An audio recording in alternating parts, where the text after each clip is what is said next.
All right, welcome to Wealth Cartel, where hindsight's a motherfucker. Our mission is to stop people saying, I wish I had a listen, and to help people capitalize on everyone else's mistakes before making them themselves. In summary, our tagline says it all: turn our hindsight into your foresight. So we're just a couple of lads from the West and the Central Coast who grew up without really any wealth around us and used it to motivate us to make something of ourselves. Along the way, mainly as we matured, we did a lot of things right, but more importantly, we made a lot of mistakes.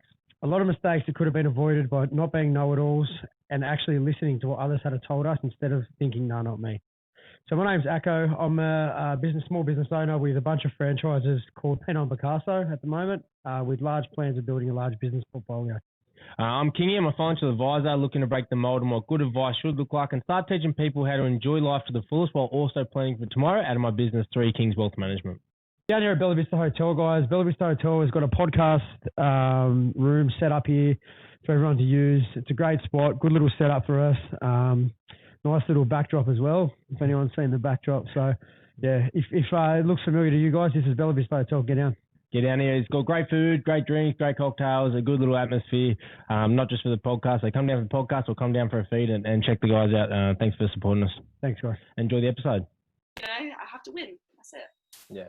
And so let's take a bit of a look back now. So to get everything you've done and got where you are, is there any points in your life, we'll get to the specifics around money and stuff in a minute, but is there any points in your life that you can look back that really positively pinpointed and turned you to where you were that you could, highlight, or that you would have done differently? Is there anything, like a big moment or a couple of big moments you can think of? Well, obviously, taking my fights to Vegas was a massive excel for me. And saying that, I also feel like I jumped some hurdles, and it's not good for you to not go through the process and do it in a timely manner. If I could go, obviously, for my successes, I would say that I had some great experience. I was able to excel myself from after having 3 amateur fights to getting a Bellator contract. Yeah. And so that's great.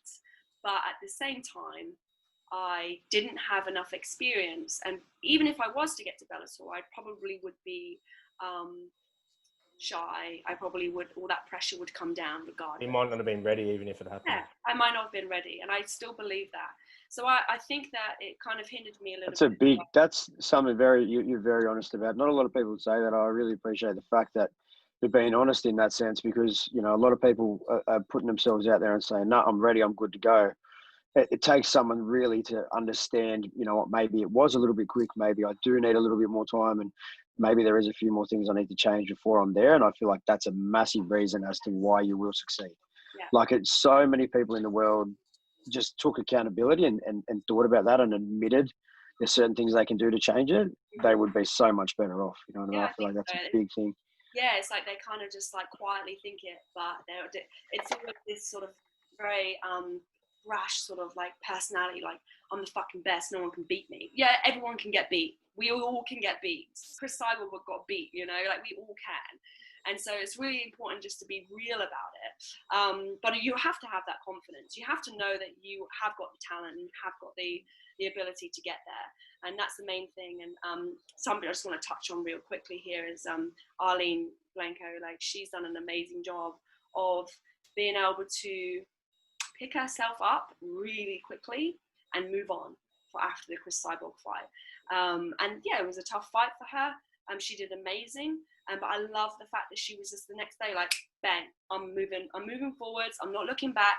And I still struggle to do that. I pick apart everything. I get low, I get down. And so I'm working on my mental state from winning and losing. I spoke to her on the phone about, it was the day she landed back in Oz. And I said, how are you, mate? You good? She's like, yeah, I'm good. A bit heartbroken, but it is what it is. I'll be all right. And I said, what's next? And I said, who are you fighting? She said, anyone, put them in front of me. I'm going to bash everybody and I'm going to try and fight her again. And I was like, fuck, you are a beast. I was like, how the fuck can you just be already thinking like that, Yeah, she's exactly where she needs to be. But yeah, like I said, I always speak to my sort of teammates, and they're amateur and they're wanting to move into pro. And I always tell them, don't rush. if I could go back and still fight many more amateurs, I would, because I want that experience. I want that cage time, and I want to be able to go into that promotion with all the confidence that I've done everything I need to do, and that's where I need to be. And Arlene Blenko has gone through 2 contracts with Bellator, and coming to the Chris Cyborg fight, it was exactly where she needed to be. Yeah, she didn't get the win, but she was the person. She was supposed to be there, you know. She didn't skip anything. She didn't jump hurdles. And so for me, I would say that, yeah, if I could go back, I would stay as amateur and I would fight more. I think it's important as well, that mindset you had before about the realism around anyone can get beat. How many people do you see go on a win streak and they've got that mindset, I can't be beat? Darren Till was a great example. He had a really hard loss after his first loss, right? I can't be beat. And then you get beat and you don't know how to handle it because you truly believed you couldn't get beat, right? Whereas like Arlene, I love Arlene's mentality where she's been beat a few times and she goes, cool, what's the positives out of this? Well, I need to learn this. And she gets excited to get back in, you know? I think it's a really important mindset. There's a difference between confidence and arrogance. Not even just in fighting, like in business too. Like you always learn your most from your losses all the time. Like every single time you fuck up or something goes wrong or someone does you dirty, you learn more than them, you know, than the big wins. Like the big wins come and the next day you're looking for another big win. But when the big losses come, you're going, fuck me, that's not happening again. And being beat happens not just in fighting, hey? Like being beat. 100%. Well, I say all the time that there's always someone with less doing better. Like someone with a worse scenario doing better than you, right? Yeah. And it's like I always say, I'm too tired to do my strength. My boyfriend is like, there is people in poor countries lifting the weights off like cardboard boxes, and you've got a full gym in your garage. Get your fucking ass in there. And I'm just like, oh yeah, you're right. And those people do amazing because they got nothing, you know. And that's the type of person you want in your corner, man. You want someone like that telling you what you're doing wrong and keeping you accountable. That's massive. My wife tells me that, and I laugh at her. I'd say, I'm not fucking trained, and leave me alone. We had that chat with Dane last week. So Dane Malavai on the podcast last week, who just boxed against Clay Waterman. And we had that chat, and he said something that really resonated with me. That like me and Dan both have always struggled mornings, right? Like I feel like when I have to get up early, like someone tell me what to do, and I don't want to do it. You know? Like don't tell me what to do. You know, I mean, I'll get up when I want to get up, but he said, he's like, bro, he goes, I hate getting up in the morning, but I know if I don't, my competitor is. Yeah. And do I want to win? You know what I mean? Like, just, you don't have to get up, but that's not saying you have to get up early, but just in stuff like that, like, that's a championship mindset, is thinking, I don't want to do it, but the person who I'm trying to beat, if they're going to do it, then they're going to beat me. Yeah, he said it in regards to life as well. He was like, nah, it's got nothing to do with even just the fight game. He was like, he'll battle himself. Like he'll feel like he hasn't even got a fight plan or nothing going on, but he's like fighting against himself. Like if I don't do this, I'm going to lose. So everything's a competition. He goes, I'm competitive. I don't like to lose. Competitive with yourself. Yeah, that's it. And you know, the best thing to do is like wake up and make your bed. Like they say that, like you make your bed. Most people that wake up and make their beds are more successful. Look, Dan's like, oh shit, I don't make my bed. Nah, I'm good. I'm out of the house. She's still asleep. I don't have to make the bed. Yeah, but like if someone's still sleeping in it, I can't make it. Make your side.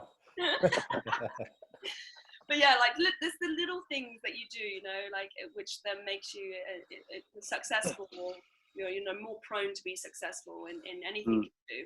Who was the fighter that was saying that it was Tyson Fury when he fought? Was it Tyson Fury? And he said he just jumped in the sauna and he was against, was it Deontay or it was someone else, and he just hopped in the sauna and that was his first battle. It was like, I'm going to stay in here longer than you.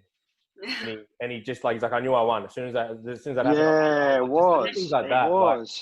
It was him. I watched that as well. That was a fucking cool interview. I love him. He's my favorite. Tyson Fury. I love him. All right. So one thing I want to touch on with you, Dani, is just before we get into the full hindsight stuff, is tell us a bit. I want to hear a bit more about you moving country, right? So coming to Australia, that's huge. Like that's a big thing for someone to do. And you know, what was the? It's easy to come to Australia. It's nice weather, good-looking people. Right, exactly. What was the mindset around you making that big decision and changing that much of your life? I was bored, and also again, that's all it takes, boredom. Boredom, yeah. But I suppose I really love testing myself. I wanted to see what it'd be like to move to the far as possible away from the UK, away from my family, and do it alone. And again, it's another test. It's another personal thing that I'm doing in my mind. Constantly battling yourself, trying to win. yeah, and I just wanted to see how I go, and that was really it. And again, doing something completely different. Like, I don't like being Stagnant. like time mold of like what everyone else is doing. I don't like being a sheep, you know, and following everybody else. And I don't go to the extremes or anything, but you know, I just in my mind, I'm like, I want to do something different. My first tattoo I ever got was on my rib cage, which I don't really like anymore. Me too. Me too. That was a fucking stupid idea. That was not a good idea.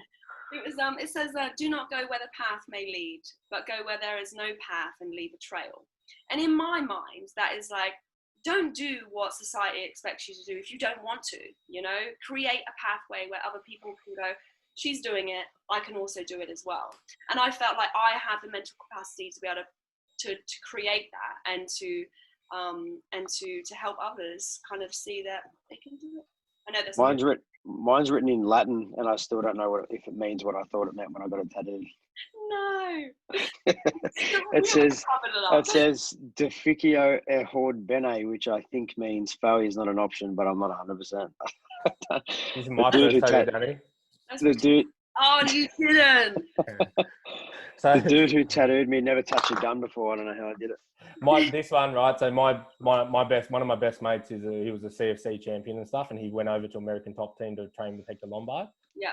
And I was blind. I said, if you win your fight over there with Hector, like Hector was in his corner, and he said, if you win your fight, because we named his fight name was Benny Hard Hansen, and I named I came up with the name with him, and I said, if you win, you've got to get that tattooed there, and I'll get it too. And he rings me at like 3 a.m. and I'm at the club, like I'm blind, and he rings me from America. He's like, I won. And I was like, let's go. Went straight to the tattoo parlor blind and was just like, hey, it is. What does it say? It says hard. It says he's okay. He's fine. Look how off center it is. Like, look at that. Yes. That guy must have been drunk tattooing. I was I never knew you had that, eh? Yeah, I don't show a lot of people because it's hard on my lip. Yeah, well, now you fucking have. Now you have. I'll tell you, this will get the most views out of anyway. I'll share the shit out of this one. Screenshot. Yeah. All right, so let's go into the hindsight stuff in particular. So we talked about that wealth triangle, the three main parts, and money, lifestyle, health, which creates the ultimate happiness. Looking back from we'll start with money. From the money perspective, any mistakes, or it doesn't have to be mistakes, I mean, things you did well, that if you could look back that might, you know, we always say, looking back to, we want to learn, we know that every lesson we've learned from got us to where we are. And we don't want to tell people not to make their own lessons, right? Mm. What we're trying to do is open up more ideas of what you went through and stuff. So when people get to that stage, they have a bit more open mind to make the right decisions, right? So if you could go back and talk to yourself on good things you do with money or bad things, is there anything that stands out to you that you would tell yourself to do differently or the same to get ahead quicker? I mean, as a young age, I've always been wanting to make my own money. I didn't have my family. My mum, she was quite poor, so we didn't have much money.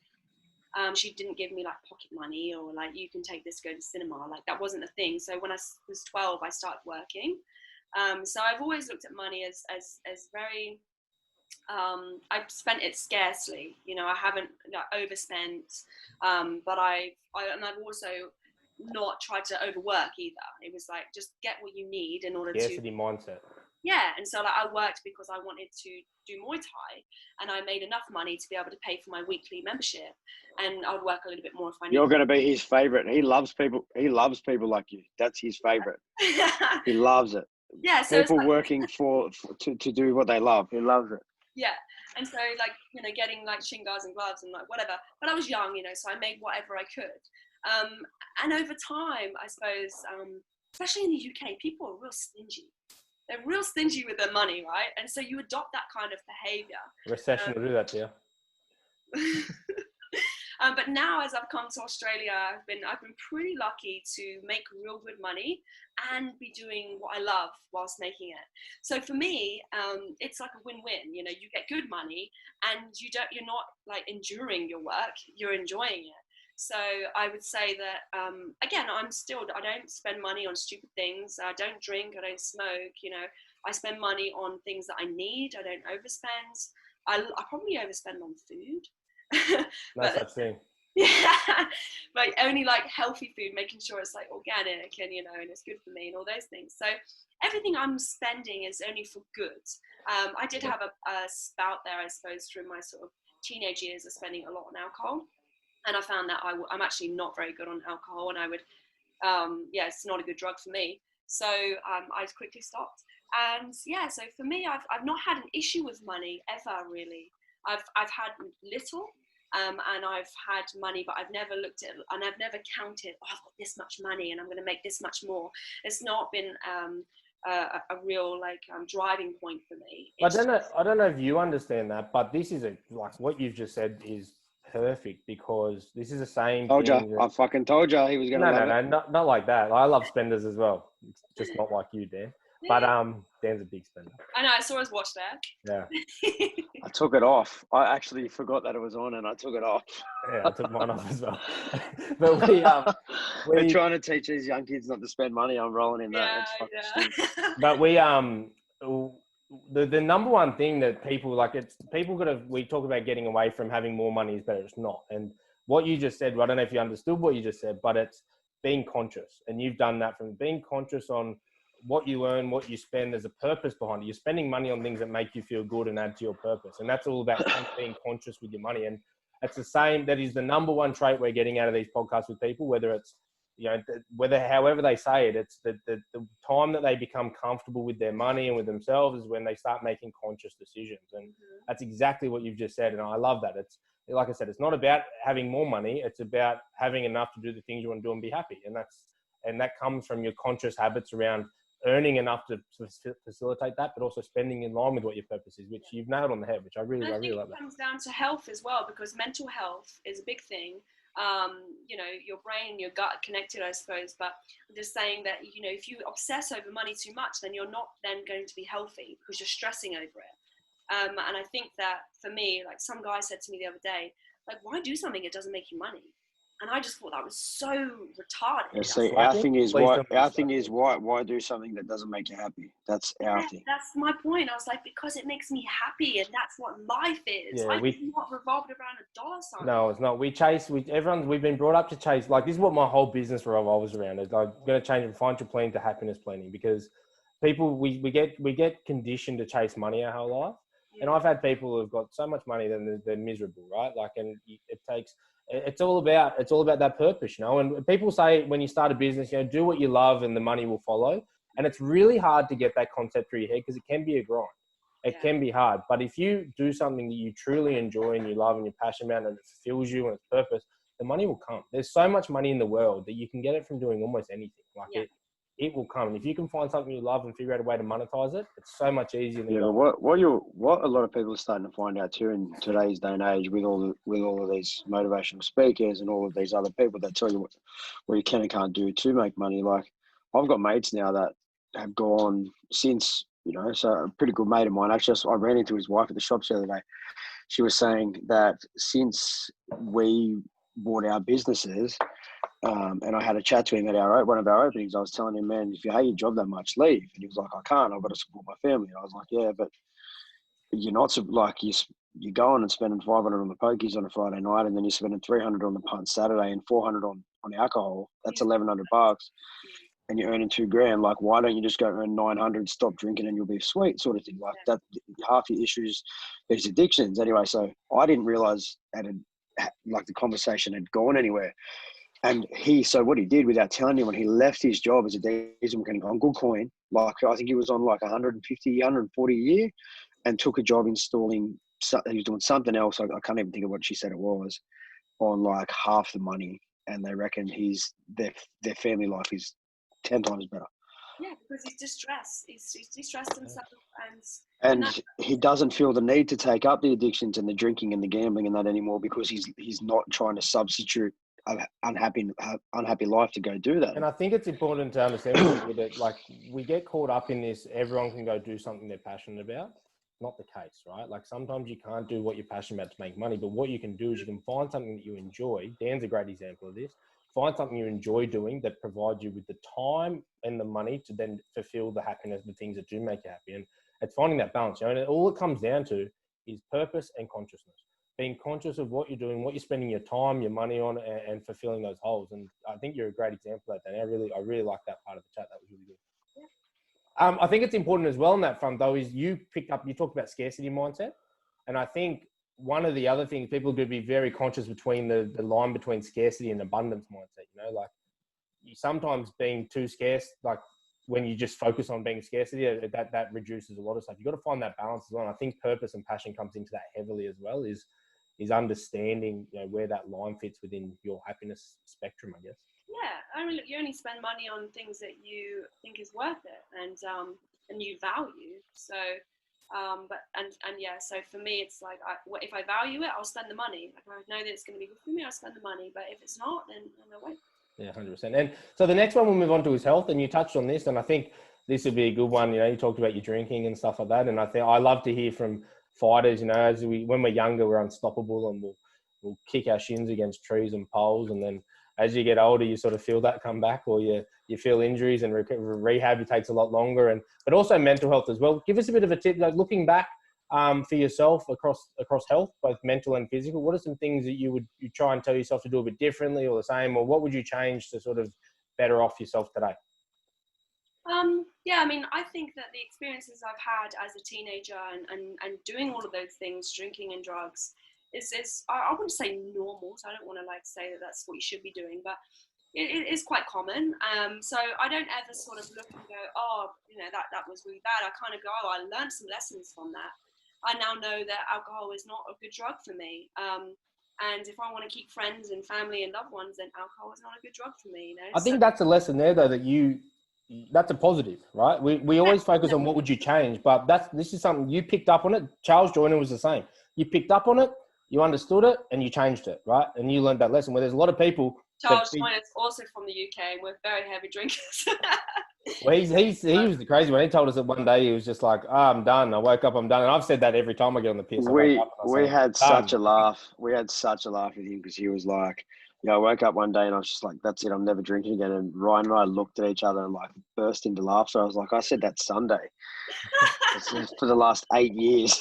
Oh, do you know what? Everyone does it in their own time, but there just has to be this one thing that you just like, nah, I cannot let that happen again. And look, like, it's not like I went out and murdered someone or anything, but like, it was just the pinnacle. We wouldn't dob you in anyway, no worries. Well, cut that part. Yeah, no, it's just like that. That's going to be the promo. It was the tip of the iceberg for me, where I was just like, that's too much, you know? So it's that conscious mindset again, though. You're conscious that it wasn't conducive to what you wanted to do and you changed it. And so many people get on the piss, like what Dan was just saying about his mate, get on the piss every day and every day go, shit, that's not helping me, but keep doing it. Do you know what? Sometimes I don't even think that people are enjoying drinking alcohol. I think it's just it's a habit. It's a habit, and like that's the part that's really worrying for me. Like my dad's a drinker, and I watch numerous people, like numerous good, like genuine good people, just get stuck into this, go to work, come home, have 6 drinks, go to sleep lifestyle. And then when you talk to them about, like, I remember talking to my mate, I'm like, what is it that you do? Like, what is it that you enjoy? He's like, well, I don't know. I go to the pub. I go, yeah, but what do you enjoy at the pub? Like playing the pokies. I'm like, you fucking enjoy that. Yeah. Like that's your enjoy. That is what you look forward to at the end of the week. Like, and I used to be there, so I can sort of understand that. I've got a lot of mates like that as well. Coming out of the west of Sydney, I feel like it's quite a big issue. But one thing that made me sort of pull away from that was like I started trying to find things that I actually genuinely like to do. And this is where we have this running joke with Ryan and I, because he's like, what the fuck are you doing buying that jet ski? But he also understands that jet ski keeps me away from, the other things. And if that's the case and that makes you happy, then it's all well and good. But there's so many people that just go and I think they're on autopilot. Like they just float and they just cruise and they just do what they got to do to get through. And then you look at it at the end of the week, they've got no idea what the fuck they did. Yeah. And this is because they didn't seek out the things that they thought that they couldn't do and say, do something that scares you every single day. You know, like they play it safe and they go, oh, well, I'm just going to do that thing that guys do. And we just go home and have a beer and sit and watch TV. Like, but really there's a lot more inside them. There's a lot more passion and drive. They just haven't opened up that portal yet. And I just think that it's unfortunate, and it will happen at some point in their life. That God forbid that they don't get to their 60s and then they decide that they've got a hobby, like, so I think for me, it's like, try everything, do everything. Like, I was bouldering the other day. I was doing macrame, knotting, I don't know, like through COVID, I was like trying all these different things, and I was like, you never know. Yeah. I can really enjoy something else. And yeah, I can have 2 hobbies. Yeah, I can have 3, 4, 5. I can have as many as I want, you know, but as long as it's making me happy.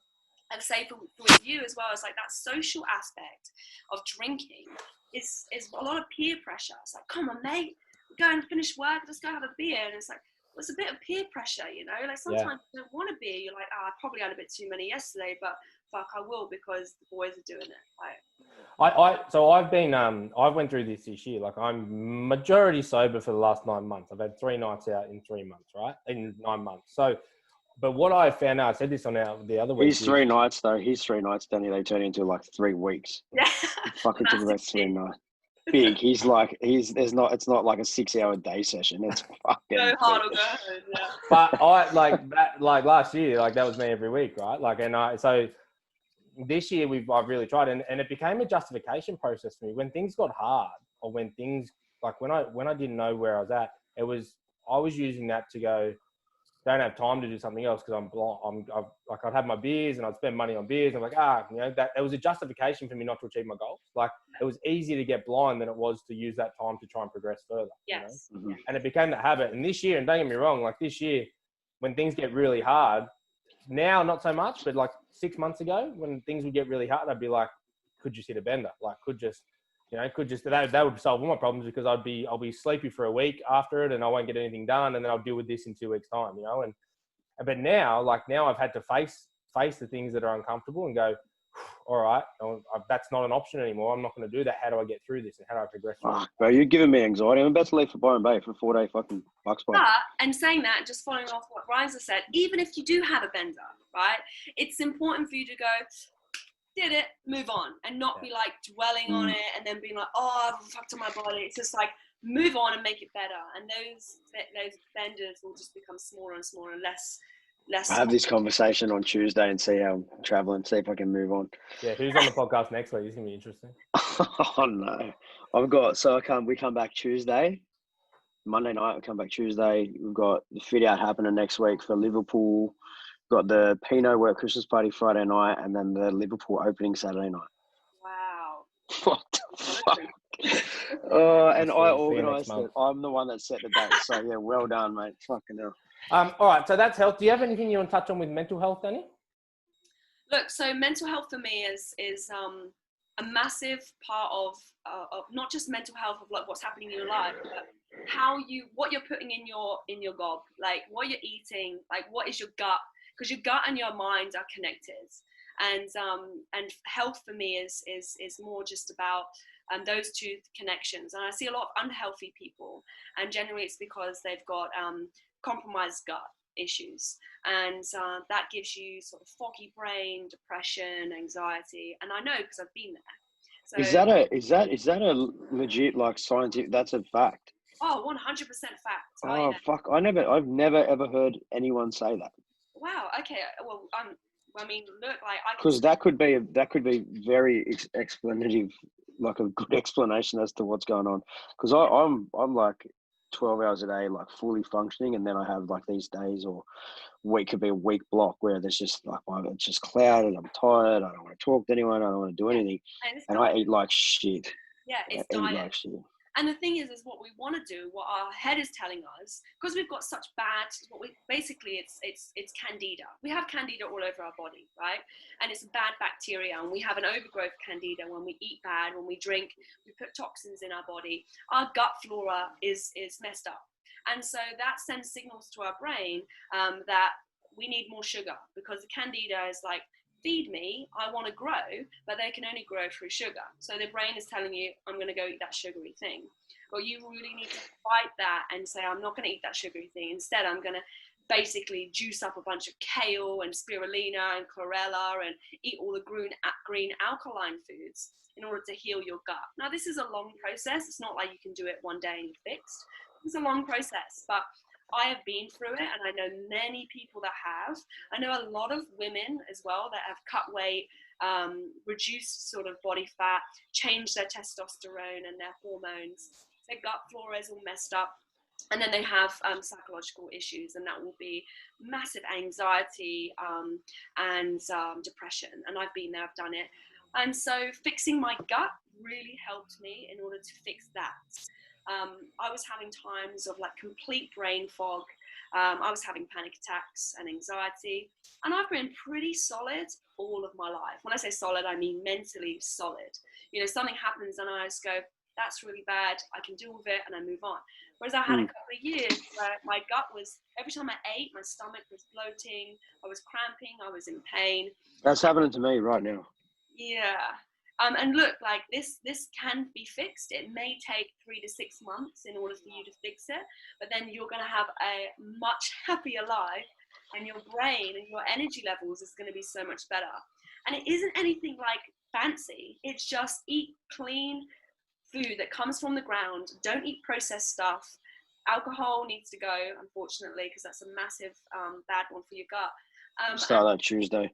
Yeah, and you should start, and you'll be all right, you know. So for me, it's health is definitely, it's not like, oh, I want a bad diet and I'm healthy, and I want to lose weight and I'm healthy. I got real skinny and I'm healthy. Just because you're skinny doesn't mean you're healthy. You need to be healthy in your gut, in your brain. You need to have good muscle. You need to have good fitness. You need to have good skin, good hair, like all of those things. Is from the inside out is what makes you healthy. Yeah, we might have to have a chat about this after, because I need to sort something out. Dan, every time we get someone on you, they sell you on something and you get in. I like them. Easy.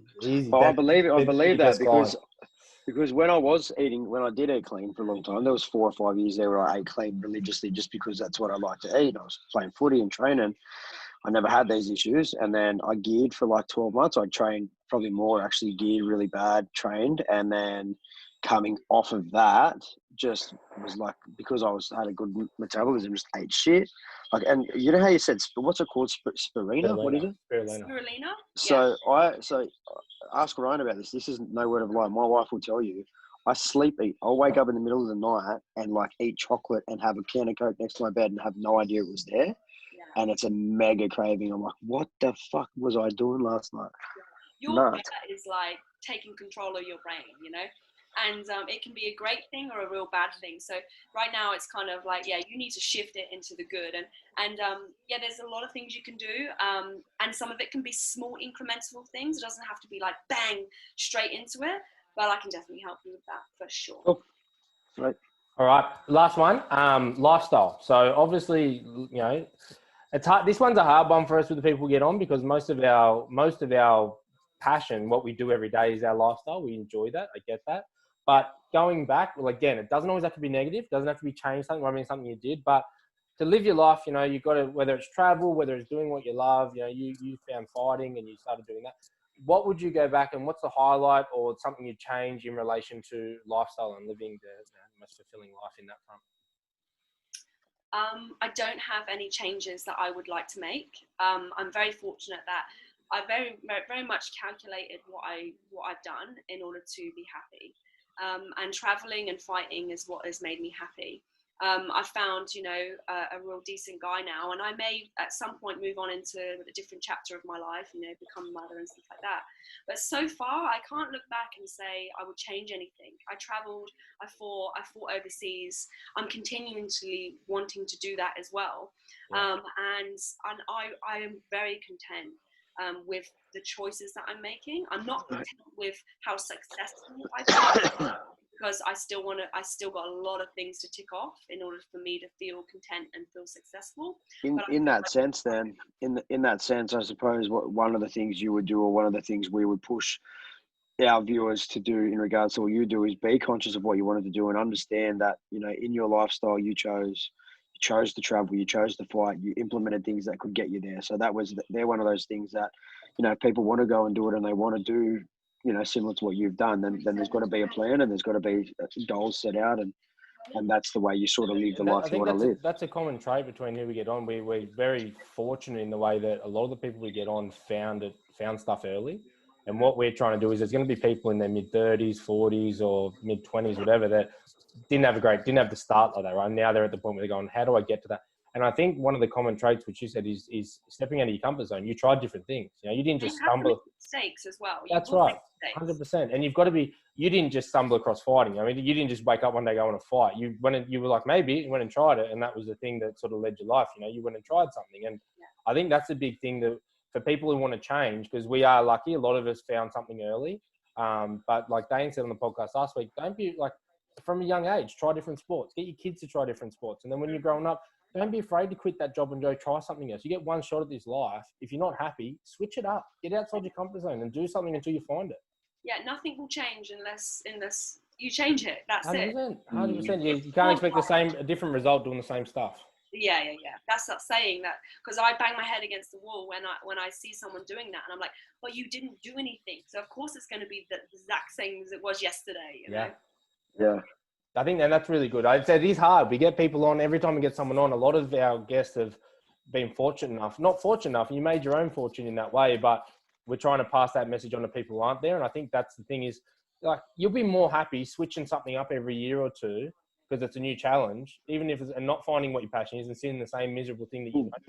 People are so scared of starting again. They're like, there's this whole it's like a misconception around, oh my God, I don't want to start again. And I just don't feel like chasing happiness is starting again. It's like one road. Like people go, oh, it's a backward step. So I'm a builder by trade, and I had, what am I, 31? So 28. I was a builder till I was 28. Worked for myself, and then I was the same. I was like petrified of having to start again. I hated what I was doing, but I was petrified of doing something else. And then once we made the jump, I was like, fuck, this is all right. Don't have to wake up at fucking 5 o'clock and worry about 3 people out of my 6 staff not showing up on time for work, and like the whole concept changed. But I think the fear probably held me back for 3 or 4 years. And that's just being in the comfort zone. And I think our society now, like, everything is just handed to us. It's all there if we want it. And it's very comfortable to just be like, I'll just stick with this because it's what I'm good at, or it's what I know. And you did the right thing by moving forwards and finding something else because it wasn't right for you. But like I'm saying, with kids nowadays, it's like everything's very comfortable. And I think that like parents need to be like, no, like you're 16, go get a job. Like, I'm not giving you pocket money. I'm not giving you, 16, fucking 11. Yeah, yeah, like 11. My son's about to turn 11. Fucking job. Yeah, you're out, mate. You need to get yourself. I got some paper you can shred. But yeah, put him into a boxing gym. Exactly, and sports for kids is great, and especially like boxing for guys toughens them up. Like.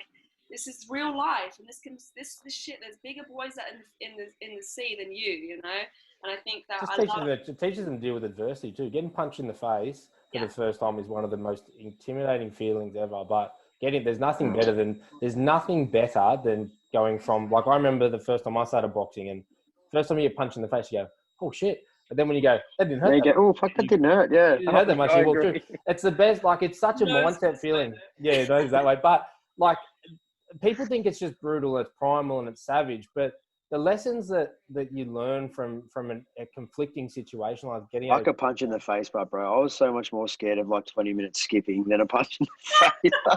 Too much cardio. You know what I mean? Like, but that's overcoming adversity. You see dudes go in and they do like 12 3-minute rounds of hitting a bag, and I'm thinking, fuck that. I'll tell you what I push through. Get through well. The first leg kick. I was like, I never want that again. Please don't kick your leg ever again. The worst. Well, that's good. So let's summarize it up. If you could go back to yourself, say you're going back to yourself 20 years ago, and you could sum it up in one sentence to either keep you on the path, or what is the thing you would say to yourself that, in a way that you would listen, that could, make sure that you acknowledge sort of getting on the right path? Like a quote. Do not go where the path may lead, go where there is. Look, that is a good quote for me. Like, I like to keep reading it, and I sometimes reread it, and I go, no, like, I still stay true to that.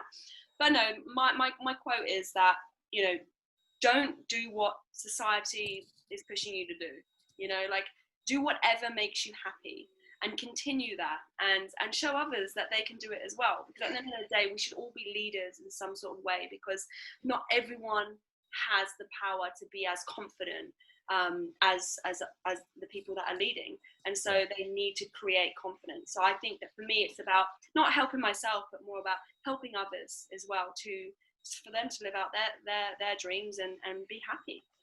Yeah, cool. Love that one. That's great. All right, you've gone through the hard yards with all that, so let's give yourself a plug now. What are you doing now? Who do you want to connect with that you can help, like for your business, or that can help you from the fighting perspective or whatever?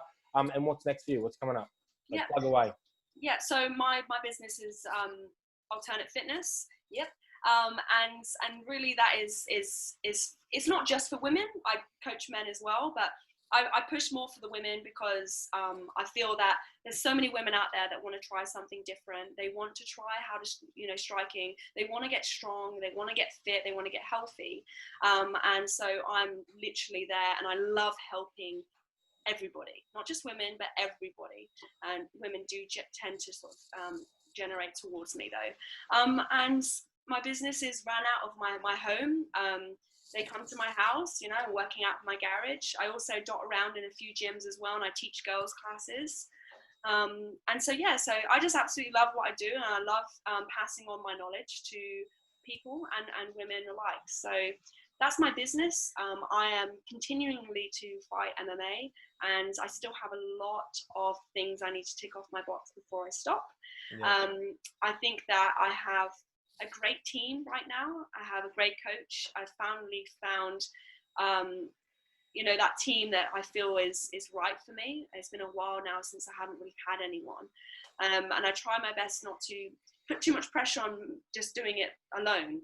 I really need to, I've seeked out some people that really want to be with me and help me on this journey. So I'm going to continue fighting, and hopefully you will see me on a big stage soon. Beautiful. Is there anyone from a business perspective, so sponsors or other business for the fighting stuff that we can connect you with that you're looking for? Or is your team fully set up at the moment? Yeah, I'm all set up, but obviously I'm opening to any sponsors that want to jump on board, or anyone that would like to connect with me. 100%, I'm open to that. Beautiful. Well, where are you located? For any of the girls that do see it and say, I want to tee up and train, whereabouts are you located? I'm located in the Shire. And that's too far for us. Yeah. I can fucking try. I wouldn't go there for the holidays. I hate Cronulla Sharks. They're not my fucking. One of your best mates. Not quite Cronulla, but I'm a little bit more. I'm a little bit closer to you than Cronulla. So in the Shire. No, I like the Shire. It's a beautiful place. Beautiful part of the world. So shout out. So we'll share that stuff. We'll get you to share us your sponsorship package and stuff, and we'll tell you. We're always looking to try and connect fighters with other sponsors. Yeah. We sponsor a few ourselves, so we can have a chat about that. And then we'll share this up, and we'll get your website or your Instagram and everything posted up, and people can get in contact. Thanks for coming on. That was a really good chat. No, you're so welcome. It was very enjoyable. Thanks, guys. Thanks, Danielle. Cheers.